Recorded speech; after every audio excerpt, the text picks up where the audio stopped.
და დროა წარმოვიდგინოთ ყოველკვირეული, ყოველი 4 შაბათის რუბრიკა მცენარეებზე, რომელიც ამ შემთხვევაში და დღეს აგლაუნემას ეძღვნება.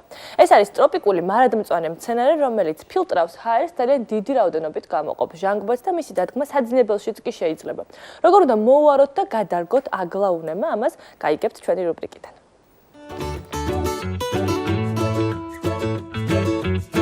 საბაღე ცენტრი ევროეზო წარმოგიდგენთ მცენარეს, რომლის სახელწოდება გახლავთ აგლაუნემა.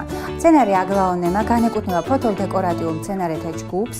არსებობს აგლაუნემას უამრავი ჯიში, იგი შეიძლება დიდფოთლიანი იყოს და მაღალი მცენარე გაიზარდოს ქოთნის პირობებში, მაგრამ შეიძლება იყოს ჯუჯა ფორმები, რომელიც წარმოდგენილი გვაქვს აქვე. ახლა გადავდგოთ აგლაუნემა მისი გამრავლების მიზნით. გადასარკვევად ჩვენ გვჭირდება მისთვის საჭირო ზომის ქოთანი, კარგი იქნება თუ იქნება თიხის ქოთანი, რადგანაც აქ კარგად სუნთქავს თიხის ქოთანში მცენარეთა ფესთა სისტემა. ქოთანი თავდაპირველად უნდა შეიცვალოს სადრენაჟე მასალით. დრენაჟისთვის ჩვენ ვიყენებთ ან კერამზიც, ეს იქნება გადამწვარი თიხა, უბრალოდ თიხის ნატეხები შეიძლება და აგრეთვე პატარა კენჭები. სადრენაჟე მასალით ჩვენ ქოთანს 2 სანტიმეტრის სიმაღლეზე ვფარავთ, ხოლო შემდეგ კი ვავსებთ მიწით. მიწა უნდა იყოს კარგად განოყიერებული. მიწაში შეიძლება იყოს გარეული ნაკელიც, გადამწვარი ნაკელი და ქვიშა. პირველ რიგში, როდესაც მცენარეს შევიძენთ, უნდა დავაკვირდეთ გადარგვისას, რომ მისი ფესთა სისტემა იყოს ჯამრთელი. მისი კომი წარმოდგენილი იქნება ტორფში გახვეული ფესთა სისტემით.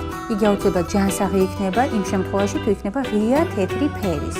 გადარგვის წინ აუცილებლად კომი ოდნავ უნდა დავშალოთ, რათა გავაღიზიანოთ ფესთა სისტემა, რომ ზრდა განვითარება სწრაფად წავიდეს მცენარის და უკვე გაღიზიანებული მცენარე უნდა ჩავრგოთ მიწაში. ხილად ვსვამთ უკვე მისთვის გამზადებულ ქოთანში. ქოთანში ჩარგული მცენარე უკვე უნდა შევავსოთ მიწით.